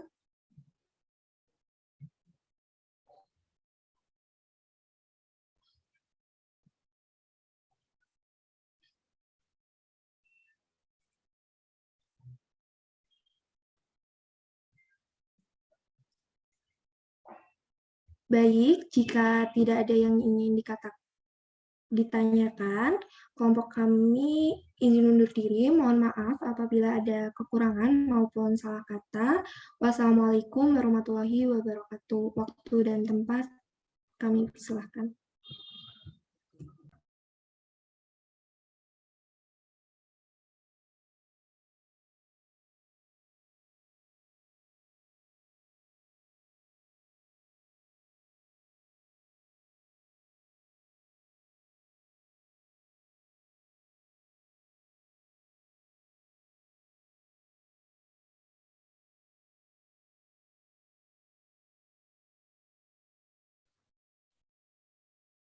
Baik, Assalamualaikum warahmatullahi wabarakatuh.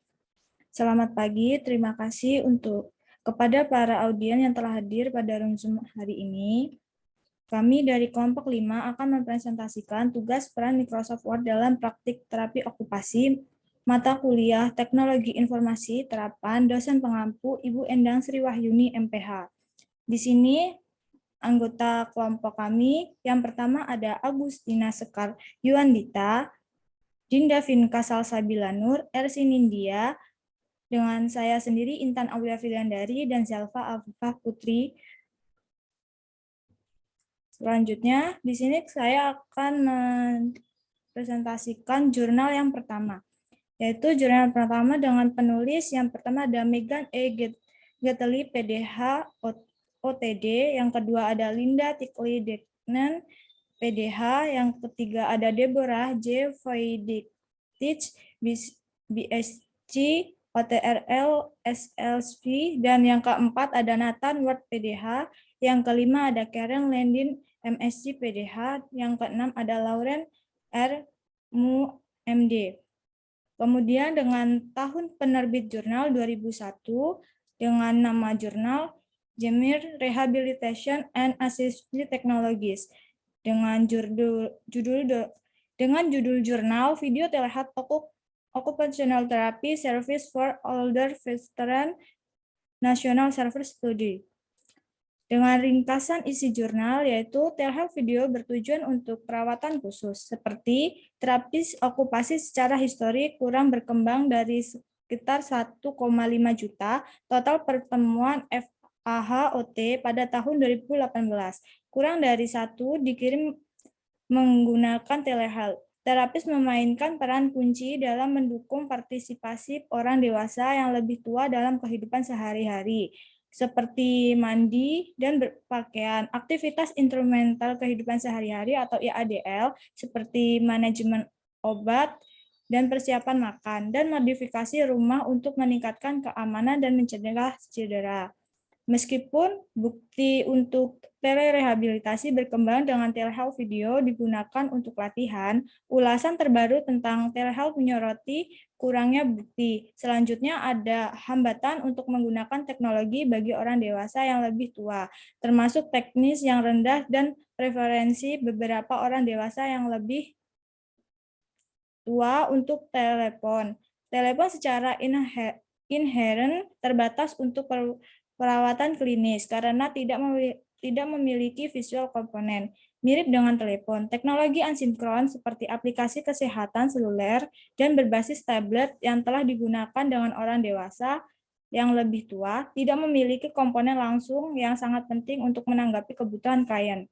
Dengan demikian, video telehealth adalah pekerjaan yang kompleks dengan melibatkan teknologi canggih. Ini bisa menantang bagi mereka yang memiliki kekurangan keahlian teknis. Kurangnya bukti untuk telehealth video ini telah mengakibatkan kesenjangan pengetahuan dengan cara terbaik untuk menginteraksikan video telehealth ke dalam praktik dalam menangani pandemi COVID-19. Kemudian untuk jurnal yang kedua akan disampaikan oleh teman saya.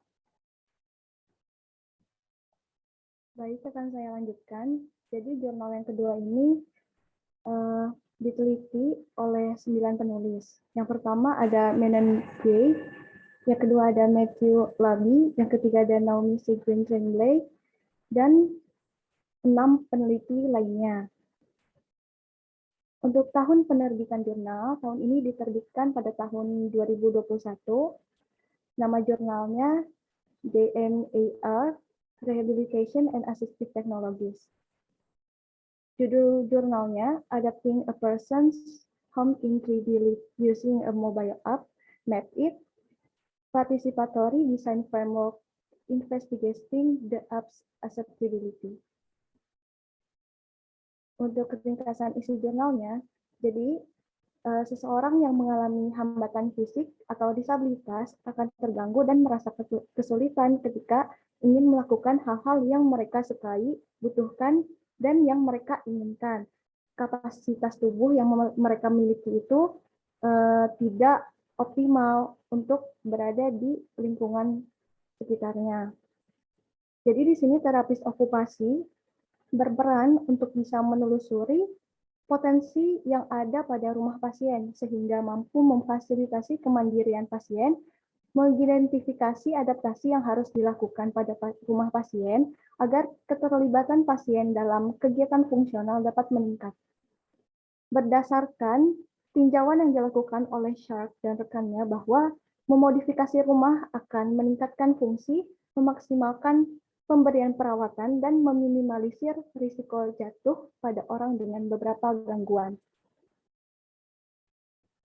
Nah, pemanfaatan teknologi untuk mempermudah praktisi OT dalam mengobservasi dan mengidentifikasi potensi rumah pasien dipermudah menggunakan aplikasi bernama MapIt.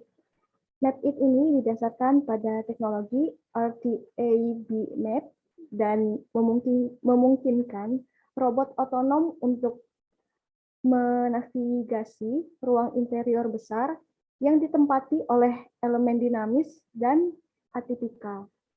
Hal ini memungkinkan robot untuk memetakan dan membangun lingkungan yang dikenal dengan simultaneous localization and mapping.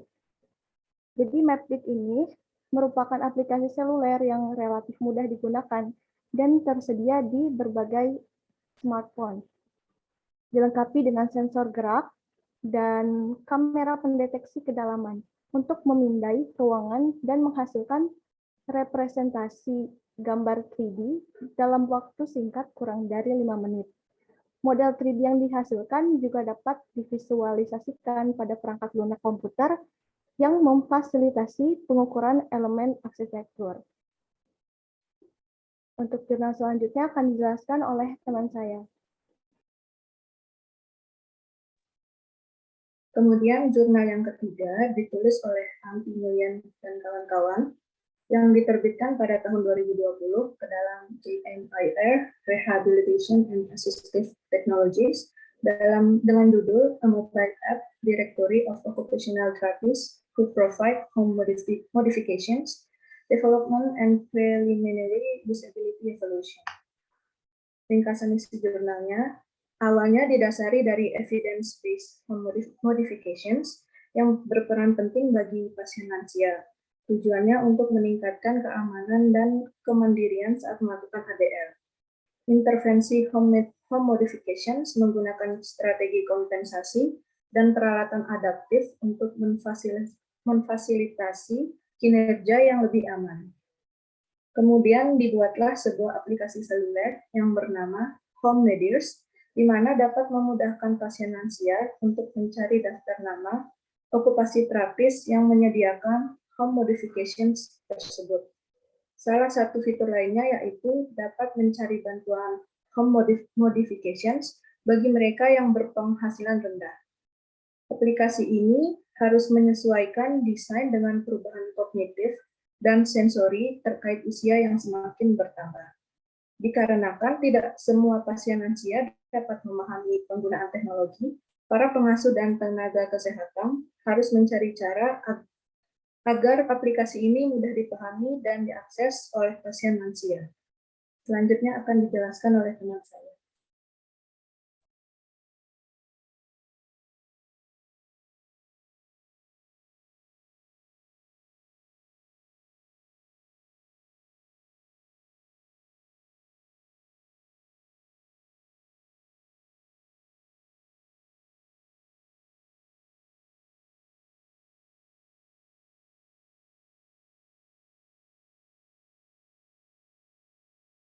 tahun 2020 dengan nama jurnal Information MDPI Journals. Judul jurnalnya Immersive Environment for Occupational Therapy Pilot Study. Next. Ringkasan isi jurnal yaitu terapi okupasi OT dapat menggunakan virtual reality atau VR berbasis bersepeda di sekitar wilayah kota secara virtual. Aplikasi ini digunakan untuk melatih berbagai aspek tubuh manusia dalam satu aplikasi. Penggunaan dapat beralih dari satu tugas ke tugas yang lain. Namun kondisi lingkungan, posisi, dan interaksi tidak mengalami perubahan. Dalam intervensi terapis okupasi, alat ini dapat meningkatkan, memperoleh kembali, atau mempertahankan keterampilan motorik dan kognitif yang diperlukan untuk aktivitas sehari-hari. Penggunaan VR juga dapat memotivasi pasien melakukan terapi di rumah. Pasien dapat melakukan latihan setiap hari dan dapat melakukan pengulangan terapi tersebut. Hal itu sangat efektif untuk meningkatkan kesuksesan program terapi pasien. Aplikasi Pedaling in a Virtual City (PEVIC) digunakan untuk menciptakan stimulasi kognitif dan visual saat penggunaan melakukan aktivitas fisik. Terdapat fitur yang dapat mengeksplorasi kegiatan bersepeda saat berkeliling kota secara virtual dapat meningkatkan kembali memori yang mengesankan bagi pengguna di masa lalu. Pengguna dapat menjelajahi kota untuk merangsang rasa ingin tahu yang dapat digunakan untuk merangsang rasa ingin tahu yang dapat digunakan juga sebagai latihan yang memungkinkan untuk bepergian. Aktivitas ini dapat memberikan stimulasi kognitif dan menstimulasi untuk pengguna mencapai tujuannya. Kegiatan bersepeda dapat membangkitkan kembali ingatan dan keterampilan pengguna terkait kendaraan yang sudah dikenal untuk bersantai atau sebagai alat transportasi. Terdapat beberapa tanda tersebar di sekitar kota untuk memberitahu pengguna menuju lokasi tujuannya. Hal ini dapat meningkatkan stimulasi kognitif pengguna serta merangsang untuk pengguna mampu menentukan jalan mana yang akan dipilih. Fitur Oculus Rift digunakan untuk menciptakan simulasi lingkungan secara virtual yang dapat memungkinkan pengguna mengamati dan menjelajahi lingkungan sekitar saat mengendarai sepeda. Fitur ini juga digunakan untuk berbelok ke kiri atau ke kanan dengan memiringkan kepala 10 derajat ke arah yang diinginkan. Saat pengguna mengayuh pedal dapat melatih otot-otot kaki dan lengan yang bertujuan untuk meningkatkan aktivitas yang sudah dikenal dan merangsang fungsi kognitif seperti persepsi, orientasi spasial, dan proses eksekutif. Stimulasi kognitif juga dilakukan dengan memberikan tugas lain seperti berbelanja buah atau pergi ke bioskop. Saat berbelanja buah, pengguna harus memiliki buah, mengambilnya, membeli beberapa buah, dan menaruh ke keranjang seperti yang biasa dilakukan di toko sungguhan. Kemudian saat pergi ke bioskop, dapat membantu pengguna untuk menciptakan simulasi memori, karena film-film yang digunakan sesuai dengan masa lalu pengguna. Hasil dari penelitian ini adalah percobaan yang dilakukan pada 11 responden dengan rata-rata usia 77 tahun, 9 dari mereka menikmati penggunaan aplikasi PEVIC. Ini untuk menunjang kegiatan terapi okupasi. Semua responden dapat dengan mudah mengenali lingkungan virtual yang dibuat dan semua elemen yang ada seperti panah, jalan, trotoar, bangunan, tiang lampu, kios buah, potongan buah, dan keranjang belanjaan. Aplikasi ini dapat mendukung latihan kaki, gerakan lengan, keterampilan, gerakan motorik, dan simulasi kognitif. Untuk yang selanjutnya akan dijelaskan oleh teman saya. Baik, terima kasih. Untuk jurnal selanjutnya, yaitu jurnal yang kelima,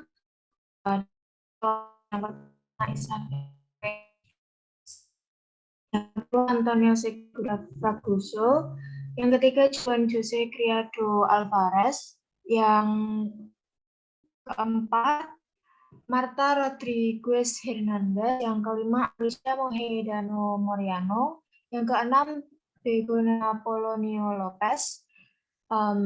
Ini diterbitkan pada tahun 2020 dengan nama jurnal Information MDPI Journals.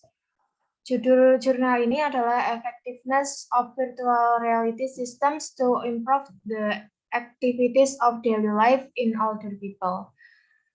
Mengenai isi jurnal ini, yaitu perubahan morfologis dan fungsional yang terkait dengan penuaan dapat berdampak negatif pada kinerja aktivitas hidup sehari-hari atau ADL.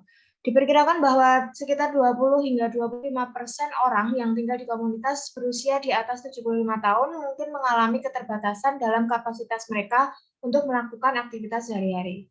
Ketergantungan ini merupakan prediktor kelemahan dan kelembagaan. Dalam sebuah studi baru-baru ini, American Occupational Therapy Association atau biasa disebut dengan AOTA mendukung kebutuhan untuk membangun lingkungan yang ramah dan untuk menerapkan program pencegahan yang mencakup aktivitas fisik, sosial, dan rekreasi untuk orang tua dengan kapasitas intrinsik yang tinggi dan stabil. Boleh diturunkan?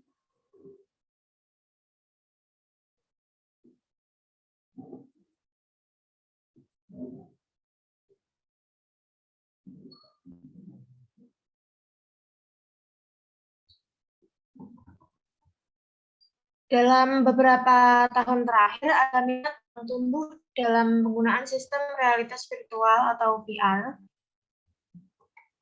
untuk mengimplementasikan program untuk mendukung kemampuan fungsional orang dewasa yang lebih tua melalui latihan fisik, kognitif, intervensi sosial. VR memungkinkan penciptaan kembali dan kontrol lingkungan virtual sehari-hari untuk perencanaan kegiatan perawatan yang fokus dan modifikasi layak. Penggunaan virtual reality pada lansia dilatar belakangi karena pada usia penuaan terdapat penurunan kinerja lansia dalam melakukan aktivitas sehari-hari. Penggunaan VR digunakan untuk melakukan program latihan fisik, kognitif, dan interaksi sosial. VR juga digunakan sebagai media intervensi berupa commercial exercise games atau video games.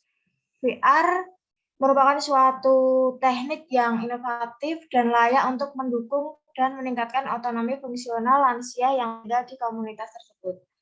Namun, uji klinis dengan kualitas metodologis yang lebih tinggi diperlukan untuk meningkatkan tingkat pengetahuan tentang efektivitas yang sebenarnya.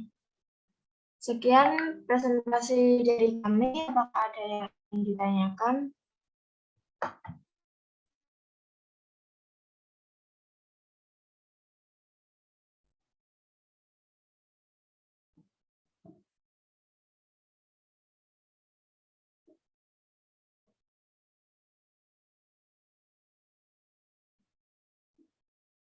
Baik, jika belum ada, saya berikan kesempatan.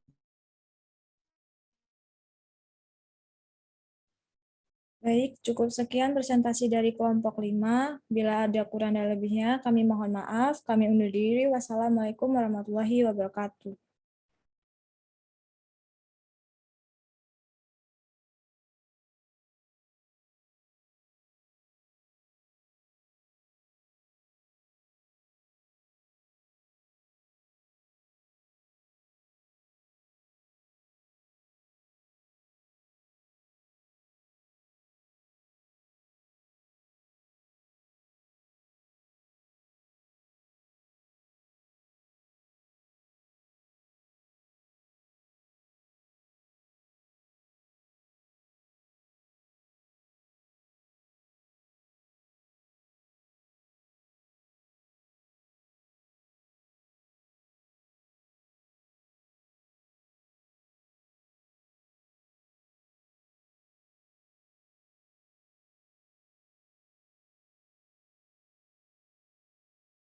Baik, Assalamualaikum warahmatullahi wabarakatuh.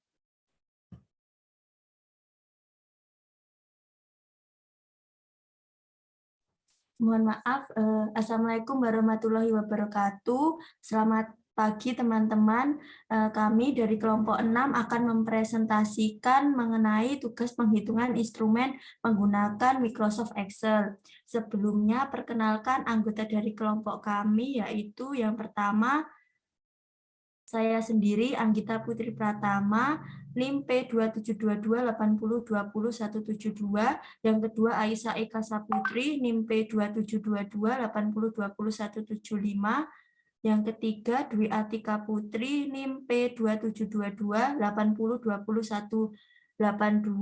Yang keempat, Fitri Rida Hayatun, NIM P272280202186.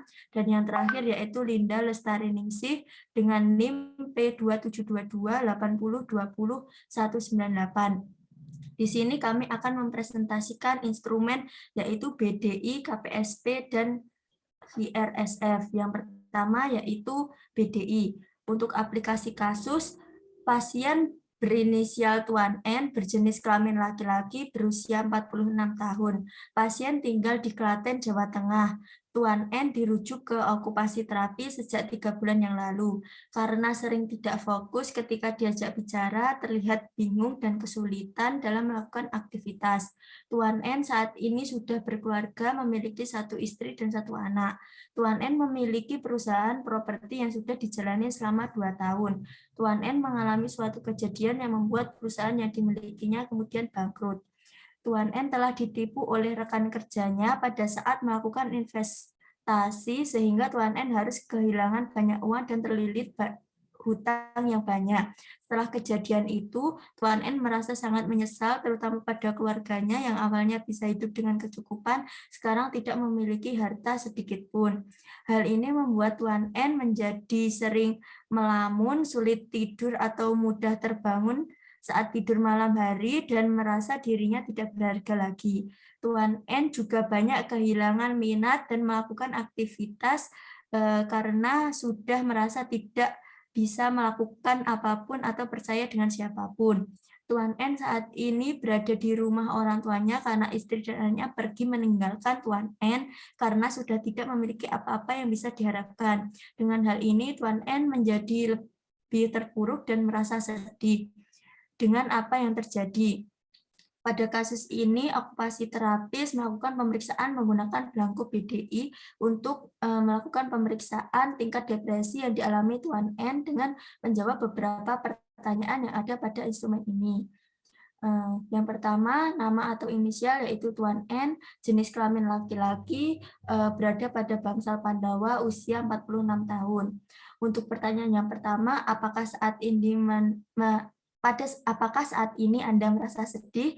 Tuan N mendapat nilai 1, di mana Tuan N merasa sedih. Yang kedua, apakah harapan Anda untuk masa depan? Tuan N mendapat nilai 2, yaitu Tuan N merasa tidak memiliki apa-apa yang bisa diharapkan. Yang ketiga, apakah Anda merasa gagal? Tuan N mendapat nilai 2, di mana Tuan N saat Tuan N melihat masa lalu, semua yang dapat Tuan N lihat adalah banyak kegagalan. Yang keempat, apakah Anda merasakan kepuasan dalam hidup ini? Tuan N mendapat nilai 1, di mana Tuan N tidak menikmati hal-hal seperti biasanya. Yang kelima, apakah Anda merasa bersalah terhadap sesuatu? Tuan N mendapat nilai 3, yaitu Tuan N merasa bersalah sepanjang waktu. Untuk yang selanjutnya akan dijelaskan oleh teman saya, Aisyah.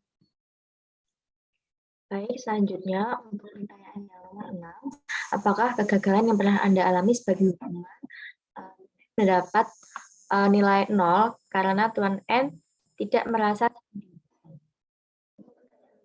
Apakah Anda merasa kecewa dengan diri Anda? Tuan N mendapatkan nilai 1 karena Tuan N merasa kecewa pada dirinya. Kemudian pertanyaan nomor 8, apakah Anda selalu merasa bersalah? Mendapat nilai 3. Itu Tuan N menyalahkan dirinya sendiri untuk setiap hal buruk yang terjadi pada dirinya. Untuk pertanyaan nomor 9, apakah Anda ingin mendapatkan nilai 1? Yaitu Tuan N berpikir untuk bunuh diri tetapi tidak akan melakukannya. Untuk pertanyaan nomor 10, apakah Anda selalu menangis? Tuan N mendapat nilai 0. Yaitu Tuan N tidak menangis lagi dibandingkan dengan biasanya. Nomor 11, apakah saat ini Anda merasa kesal? Tuan N mendapat nilai 1 karena Tuan N lebih mudah terganggu atau kesal dibandingkan dengan biasanya. Apakah masih mempunyai minat terhadap orang lain, Tuan N mendapatkan nilai 2 karena Tuan N kehilangan sebagian besar minatnya pada orang lain. Selanjutnya, pertanyaan nomor 13, apakah Anda dapat membuat sesuatu keputusan? Tuan N mendapat nilai 2, yaitu Tuan N sangat sulit membuat keputusan dibandingkan dengan biasanya. Pertanyaan nomor 14, apakah Anda merasa diri Anda lebih buruk dari biasanya? Tuan N mendapatkan skor 2, yaitu Tuan N merasa terdapat perubahan menetap pada penampilannya yang membuatnya terlihat tidak menarik lagi. Kemudian untuk pertanyaan nomor 15, apakah Anda bisa bekerja seperti biasanya? Tuan N mendapatkan nilai 1, yaitu Tuan N memerlukan usaha yang ekstra untuk mulai mengerjakan sesuatu. Selanjutnya, pertanyaan nomor 16, apakah Anda bisa tidur dengan nyenyak? Tuan N mendapat nilai 1, yaitu Tuan N tidak tidur sebaik sebelumnya. 17, Anda mudah merasa lelah, Tuan N mendapatkan skor 1, yaitu Tuan N lebih mudah lelah dibandingkan dengan biasanya.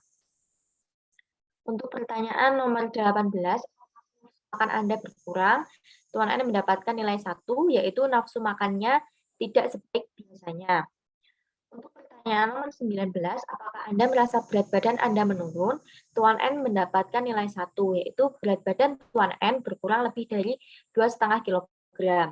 Pertanyaan nomor 20, apakah saat ini Anda merasakan gangguan pada kesehatan?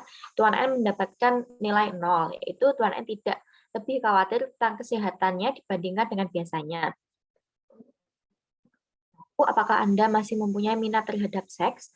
Tuan N mendapatkan nilai 1, yaitu Tuan N kurang tertarik terhadap seks dibandingkan dengan biasanya.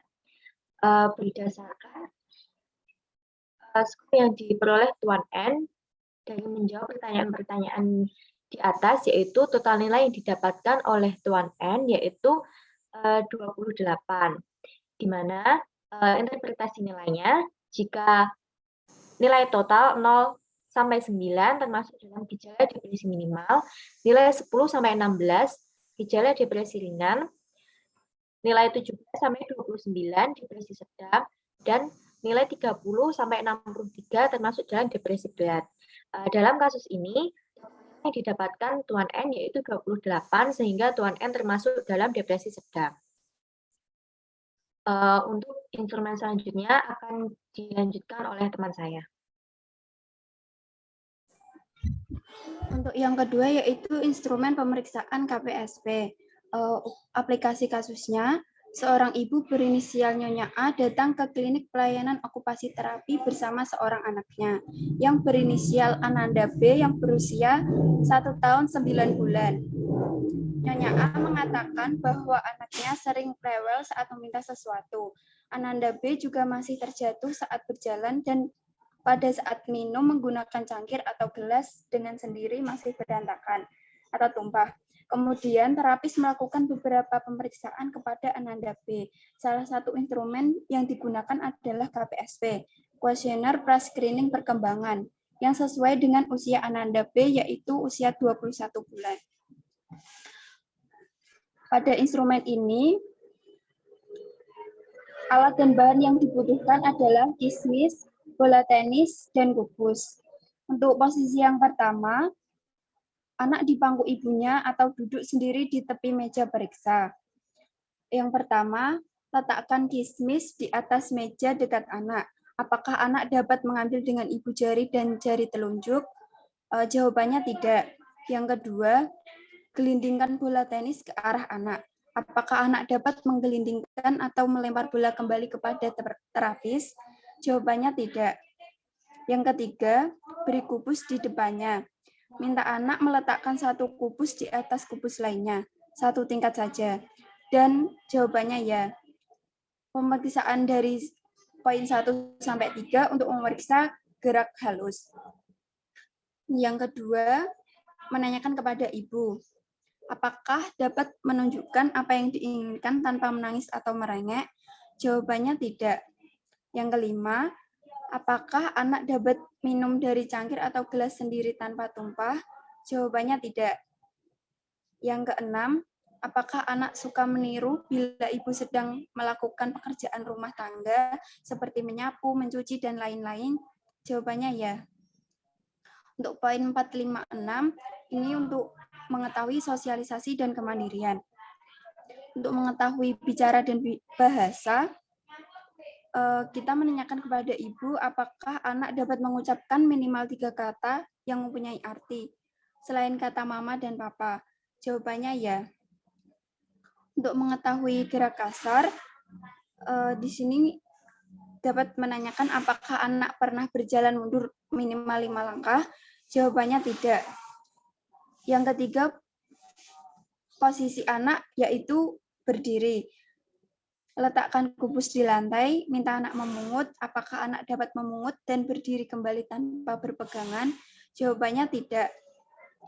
Yang ke-10, minta anak berjalan sepanjang ruangan.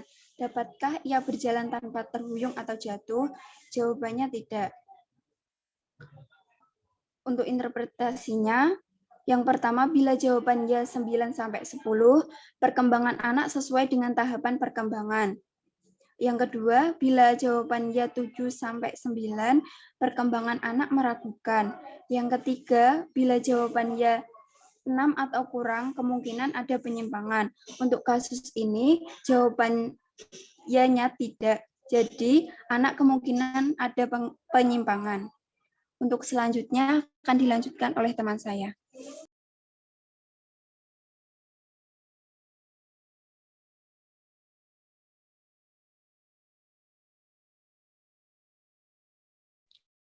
Baiklah, untuk instrumen selanjutnya yaitu ada QLSF. Untuk pengaplikasian kasusnya, itu bisa dinaikin. Untuk pengaplikasian kasus pada instrumen ini, pada suatu hari, seorang pasien berjenis kelamin laki-laki yang berinisial Tuan T datang ke salah satu unit okupasi terapi bersama dan keluarganya untuk melakukan pengecekan kesehatan. Pasien tersebut berusia 47 tahun, memiliki berat badan 90 kg dengan tinggi badan 170 cm. Setelah diukur, lingkaran pinggang pasien yaitu 109 cm. Pasien mengaku bahwa ia tidak pernah merokok dan mengonsumsi minuman beralkohol. Para keluarga yang ikut serta juga mengatakan hal demikian. Lingkungan rumah pasien juga bersih, bukan lingkungan rumah yang di sekitarnya terdapat pabrik. Sebelum itu, Tuan T pernah memiliki riwayat penyakit hipertensi. Sebelumnya, Tuan T mengaku pernah memiliki riwayat penyakit hipertensi yang biasanya ketika diukur mencapai 150/95 mmHg. Karena Tuan T sangat jarang melakukan aktivitas olahraga secara rutin dan sering duduk lama karena memiliki kesibukan bekerja di dalam ruangan. Tuan T sebelumnya tidak pernah didiagnosis memiliki penyakit kardiovaskular dan anggota keluarga juga tidak pernah memiliki riwayat penyakit jantung. Untuk mengetahui kondisi dari Tuan T, terapis melakukan beberapa pemeriksaan terhadap Tuan T. Terapis melakukan pemeriksaan menggunakan question regarding risk factor untuk mengetahui tingkat risiko pada tingkatan risiko yang dialami oleh Tuan T. Kemudian ada instrumen pemeriksaan yang akan ditanyakan kepada pasien sendiri. Yang pertama yaitu terapis akan menanyakan apakah Anda seorang perokok teratur atau Anda sudah berhenti merokok selama 6 bulan terakhir atau secara teratur terpapar asap tembakau lingkungan. Pasien menjawab tidak, berarti pasien bukanlah seorang perokok teratur. Yang kedua, ada pertanyaan apakah Anda memiliki riwayat keluarga dengan penyakit kardiovaskular. Dalam kurung hal ini mengacu kepada kerabat utama seperti orang tua, anak kandung, atau saudara kandung yang telah mengalami miokard revaskularisasi koroner atau meninggal mendadak karena serangan jantung sebelum usia 55 tahun bagi laki-laki atau sebelum usia 65 tahun bagi perempuan. Di sini pasien juga menjawab tidak, berarti sebelumnya keluarga pasien tidak memiliki riwayat penyakit tersebut. Untuk pertanyaan ketiga, pernahkah Anda diberitahu bahwa Anda memiliki tekanan darah sistolik yang diukur lebih besar dari 140 pada kedua kesempatan terpisah, atau tekanan darah diastolik yang diukur lebih dari 90 mmHg, atau Anda sedang minum obat hipertensi? Di sini pasien menjawab ya, berarti pada sebelumnya pasien emang didiagnosis memiliki penyakit hipertensi. Pertanyaan selanjutnya, pernahkah Anda diberitahu bahwa Anda memiliki gangguan glukosa puasa, atau dengan artian glukosa lebih dari 5,5 mmol pada 2 kesempatan terpisah, atau gangguan toleransi glukosa nilai 2 jam dalam tes glukosa oral atau OGTT lebih besar dari 7,7 mmol pada 2 kesempatan terpisah. Di sini pasien menjawab tidak, berarti beliau tidak mengetahuinya sebelum itu.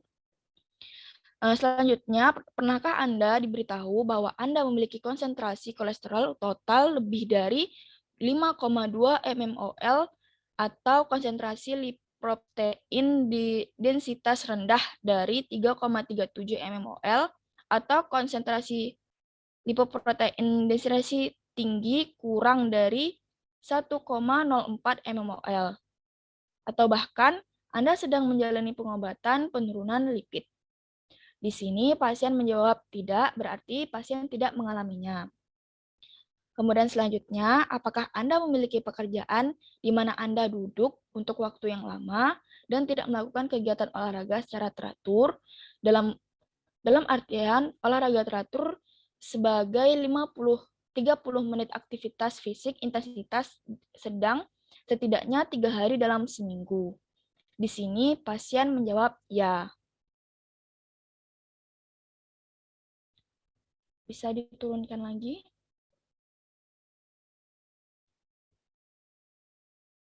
Nah, untuk pertanyaan selanjutnya, kolom ini diisi oleh ahli fisiologi olahraga pasien. Apakah klien memiliki BMI lebih besar atau sama dengan 30 kg per menit, atau lingkaran pinggang yang lebih besar dari 120 cm bagi laki-laki atau 88 cm bagi perempuan? Nah, ahli fisiologi pasien menjawab ya, berarti pasien memiliki BMI lebih besar. Setelah saya membaca pertanyaan peserta dalam halaman berikutnya, dan saya percaya dengan kemampuan terbaik saya bahwa semua jawaban dan informasi yang telah diberikan pasien atau orang sekitar pasien itu akurat. Untuk level pemeriksaan, yaitu yang pertama ada resiko rendah atau low risk, yang ditandai dengan individu yang dikategorikan memiliki resiko rendah, mereka tidak memiliki tanda atau gejala, ataupun tidak didiagnosis penyakit kardiovaskular, pulmonari, atau metabolik, ya, dan memiliki tidak lebih dari 1 faktor resiko CVD, resiko kejadian kardiovaskular event akut pada populasi ini rendah, dan aktivitas fisik dapat dilakukan secara aman tanpa perlu pemeriksaan medis. Yang kedua, ada resiko sedang atau moderate risk. Individu yang dikategorikan memiliki resiko sedang, mereka yang tidak memiliki tanda atau gejala, maupun tidak didiagnosis penyakit kardiovaskular, pulmonari, maupun metabolik, tetapi memiliki 2 atau lebih faktor resiko. Resiko terjadinya kardiovaskular event akut pada populasi ini meningkat, sehingga dianjurkan untuk melakukan pemeriksaan medis dan exercise test terpisah. Exercise test sebelum berpartisipasi pada latihan berintensitas tinggi.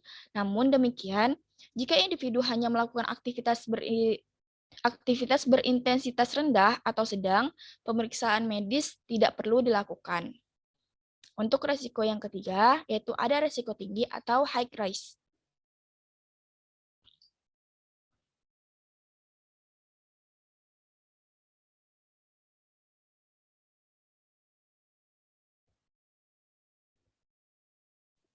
Baik, akan saya lanjutkan presentasi dari Fitri.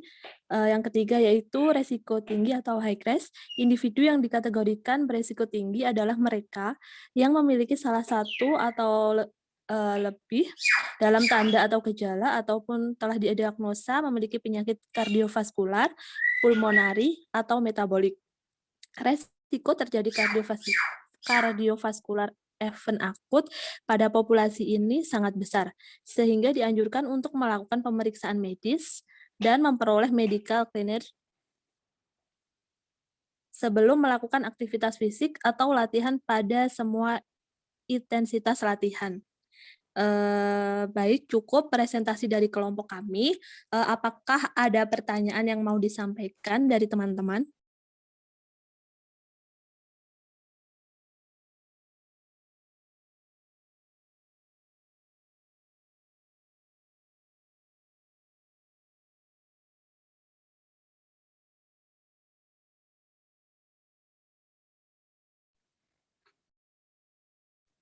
Jika tidak ada pertanyaan, kami cukupkan. Kurang lebihnya presentasi dari kami. Jika ada kesalahan, kami mohon maaf. Terima kasih. Assalamualaikum warahmatullahi wabarakatuh. Waalaikumsalam warahmatullahi wabarakatuh.